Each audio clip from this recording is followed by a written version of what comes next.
Umaga pa lang, gising na si Lando. Hindi pa sumisikat ang araw, pero gising na ang diwa niya. Parang may hinahabol kahit wala naman.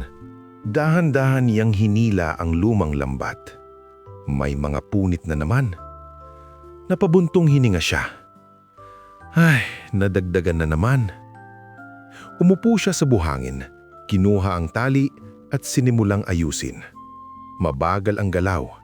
Sanay na sanay na. Maya-maya, may dumaan na matandang maningisda. "Oy Lando, gising ka na naman agad." Ganon talaga Mang Nestor. Baka sakaling mas maaga, mas maraming huli. Napangiti si Mang Nestor pero halatang may lungkot. "Hindi sa aga yan lagi, iho. Minsan sa swerte rin." Tumigil sandali si Lando. Kung may swerte lang sana, mahina niyang sagot. Hindi na sumagot si Mang Nestor. Tumango lang, sabay lakad palayo. Pagkaalis ng matanda, napatingin si Lando sa dagat. Matagal, tahimik. Parang may hinahanap siya roon. Kung nandito ka patay, baka mas madali ito. Bulong niya halos hindi marinig. Naalala niya bigla. Isang gabi, malakas ang ulan, malalaki ang alon. "Lando, dito ka lang sa bahay," sabi ng ama niya noon. "Ako na ang lalabas." "Pero tay, makinig ka. Babalik ako agad." Hindi siya agad nakakulog noon. Naghintay siya hanggang sa umaga. Pero hindi na bumalik ang bangka. Napapikit si Lando, parang gustong itulak palayo ang alaala. Huminga siya ng malalim. Wala na, tapos na yon, sabi niya sa sarili, pero halatang pilit. Tumayo siya, kinuha ang lambat at inilagay sa balikat. Habang naglalakad papunta sa bangka, nadaanan niya ang dalawang mangingisda na nag-uusap. "Ang hina ng huli kahapon." "Oo nga parang wala ng isda sa parting to." Bahagyang bumagal ang lakad ni Lando. Narinig niya lahat. Pero hindi siya nagsalita. Sanay na siya sa ganung usapan. Pagdating sa bangka, hinawakan niya ang gilid nito. Luma rin. Parang siya. "Isa lang to. At ako lang." Bulong niya. Sandali siyang tumigil. Tumingin ulit sa dagat. Hindi galit, hindi takot. Pero may halong matigas na desisyon. "Hindi ako matatalo nito," sabi niya. Mas buo na ang boses. Sumakay siya sa bangka, dahan-dahan. At habang papalayo siya sa pampang, unti-unting nagkakulay ang langit. Mula sa dilim, papunta sa liwanag. Parang siya rin. Hindi pa malinaw ang bukas, pero gumagalaw na siya papunta roon. Lumipas ang mga taon. Hindi agad halata ang pagbabago kay Lando, pero unti-unti gumaling siya sa dagat. Parang naging parte na siya ng alon, ng hangin, ng galaw ng tubig. Mas maaga siyang umaalis kaysa dati. Mas matagal siyang bumabalik, pero lagi siyang may huli at hindi basta-basta. "Parang may isda ata dito," bulong niya habang nakatingin sa dagat. Parang binabasa ang paligid. Ilang mangingisda ang napapatingin sa kanya. Paano niya nalalaman yan? Parang may kakaiba na talaga kay Lando.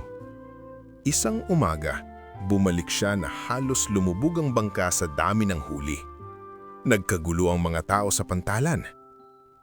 "Grabe Lando, parang pinagpaala ka!" sigaw ng isang mangingisda. Huminto si Lando, pinunasan ng pawis sa noo. Ngumiti siya. Pero hindi na tulad dati. Hindi yan swerte. Sa pagpupursigi yan, mahinang sabi niya. "Ako yan." May ilang natahimik, may ilang napatingin lang. Mula noon, nag-iba na siya. Kapag may nagtatanong kung saan siya nangingisda, hanapin niyo, hindi ko trabaho turuan kayo. Kapag may humihingi ng tulong sa lambat o diskarte, kung nahihirapan kayo, problema nyo na yan. May mga tao na napapailing na lang. May iba na nailang na sa kanya. Pero si Lando, Parang hindi niya napapansin. O baka ayaw lang niyang pansinin. Isang gabi, habang inaayos niya ang lambat, may lumapit na dating kaibigan. "Lando, dati hindi ka ganyang magsalita." Mahinahong sabi nito. Hindi tumingin si Lando. "Dati wala pa akong alam. Pero ngayon iba na eh." Napabuntong hininga ang kausap. "Parang hindi ka na lumilingon sa likod." Tumigil si Lando sandali. "Bakit ako lilingon?" Malamig na ang sagot. "Ngayon pa lang ako umaangat." Pag-alis ng kausap, naiwan si Lando sa tabi ng bangka. Tahimik ang dagat, pero sa loob niya, maingay. Hindi niya napansin, unti-unti na palang lumalayo ang mga taong dati niyang kasama. At sa gitna ng kanyang pag-angat, may bagay na dahan-dahang nawawala sa kanya. Hindi pa niya alam, pero nagsisimula na ang kapalit ng kanyang tagumpay. Isang hapon habang papalapit si Lando sa pantalan, napansin niya ang isang batang mangingisda, si Tomas. Payat, basang-basa sa pawis, halos kasing edad niya noon nang nagsisimula pa lang siya. Paulit-ulit nitong inihahagis ang lambat pero wala pa ring huli, halatang pagod na. "Kuya Lando," mahina nitong tawag, parang nag-aalinlangan. "Pwede po bang magtanong?" Huminto si Lando at tumingin sandali, walang emosyon. "Ano? Saan po ba magandang mangisda ngayon?" Tanong ni Tomas, halatang umaasa. Napatingin si Lando sa dagat.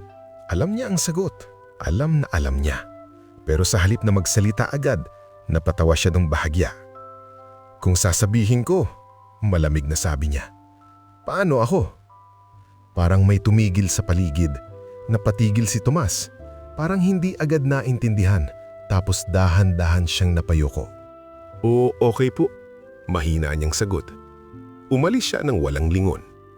Tahimik na lang si Lando habang pinagmamasdan siya, pero hindi siya nagsalita. Kinabukasan, habang naglalakad si Lando sa pantalan, napansin niya ang kakaiba. Walang bumabati. Yung mga dati niyang kasabay magbiro, tahimik lang. Yung mga dati niyang kakilala, umiwas ng tingin. Parang may pader na hindi niya nakikita pero ramdam niya ngayon. Isang araw, bago pa sumikat ang araw, pumalaot si Lando. Tahimik ang dagat, kalmado, parang walang kasinungalingan. "Sigurado to," bulong niya habang itinutulak ang bangka. "May huli ako ngayon." Sanay na siya sa pakiramdam na iyon, kumpiyansa na hindi na niya kailangang tanungin pa. Lumipas ang oras, wala. Inihagis niya ang lambat, wala. Lumipat siya ng pwesto, wala pa rin. Huminga siya ng malalim. Imposible. Mas lumalim ang tingin niya sa dagat. Parang kinakalaban niya. Dito, dapat may isda. Sinubukan niya ulit. Ibang direksyon, ibang paraan. Mas malayo pa. Pero paulit-ulit, wala. Unti-unting bumigat ang katahimikan. Hindi na galit ang mukha niya. Nagsisimula ng may kaba. "Hindi pwede to," mahina niyang sabi. Hanggang sa sumikat ang hapon, wala pa rin siyang nahuli. Tahimik siyang umupo sa bangka. Pinunasan ng pawis sa mukha niya kahit hindi mainit. Sa unang pagkakataon sa mahabang panahon, umuwi siyang walang dala. Pagdating niya sa baryo, iba ang tanawin. May mga mangingisdang naglalatag ng huli sa sahig, may nagtatawanan, may nag-uusap. Yung mga dati niyang pinapakita ang kayabangan, nakangiti habang inaayos ang isda. Dumaan si Lando sa gitna nila, walang nagsalita, pero ramdam niya ang mga tingin. Hanggang sa may narinig siyang bulong. Akala ko ba, magaling siya? Hindi siya lumingon, pero parang tumama mismo sa dibdib niya ang salita. Humigpit ang hawak niya sa lambat, nagpatuloy siya sa paglalakad. Ngunit sa bawat hakbang, parang mas bumibigat ang katahimikan sa paligid niya. At sa unang beses mula nang siya'y umangat, nagsisimula siyang matutong mawalan. Makalipas ang ilang araw, kahit may balitang paparating na bagyo, Pinilit pa rin nila Ando na pumalaot. Kailangan niyang patunayan sa sarili niya, magaling pa rin siya. Hindi ako basta-basta, bulong niya habang itinutulak ang bangka. Sa una, maayos pa ang dagat.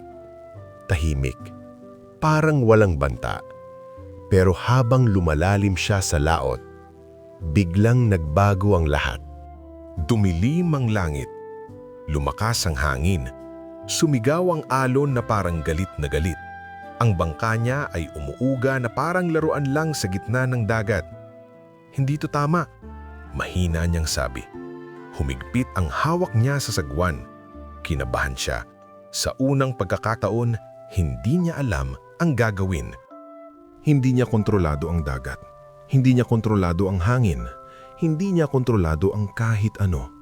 At sa unang pagkakataon, naramdaman niyang maliit lang siya. "May tao ba dyan?" sigaw niya. Walang sagot. Puro alon lang. Hanggang sa may makita siyang ilaw sa malayo. Mga bangka, palapit. "Lando, kapit!" sigaw nila. Mga kapwa mangingisda, kasama si Tomas. Lumapit sila kahit malakas ang bagyo. Inabot ang mga lubid at hinila ang bangka niya. Unti-unti siyang nailabas mula sa gitna ng delubyo. Pagdating sa pampang, basang-basa si Lando. Tahimik, nakayuko. Lumapit si Tomas. "Okay ka lang, kuya?" Hindi agad nakasagot si Lando. "Bakit tinulungan niyo pa ako? Kasi ganun po ang ginagawa ng magkakasama," sagot ni Tomas. Doon, unti-unting bumagsak ang yabang ni Lando.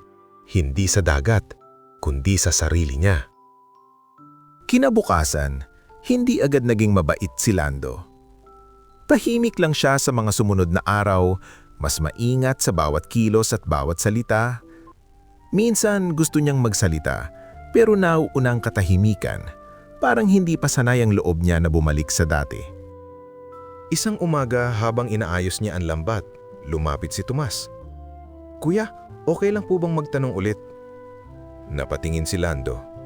Sandaling katahimikan. Naalala niya yung dati, yung pagiging sarado niya, yung mga salitang nakasakit. Ngayon, iba na. Napangiti siya ng kaunti.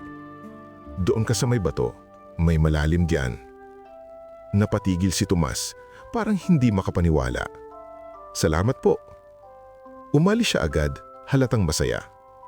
Tahimik si Lando habang pinagmamasdan siya at sa simpleng salitang iyon, parang may gumaan sa dibdib niya. Parang may nabuo ulit na matagal nang nawala. Mula noon, unti-unti, araw-araw, hindi biglaan, natuto siyang magbahagi. Minsan simpleng payo lang, minsan tahimik na tulong, minsan sapat na ang presensya niya kahit hindi siya nagsasalita.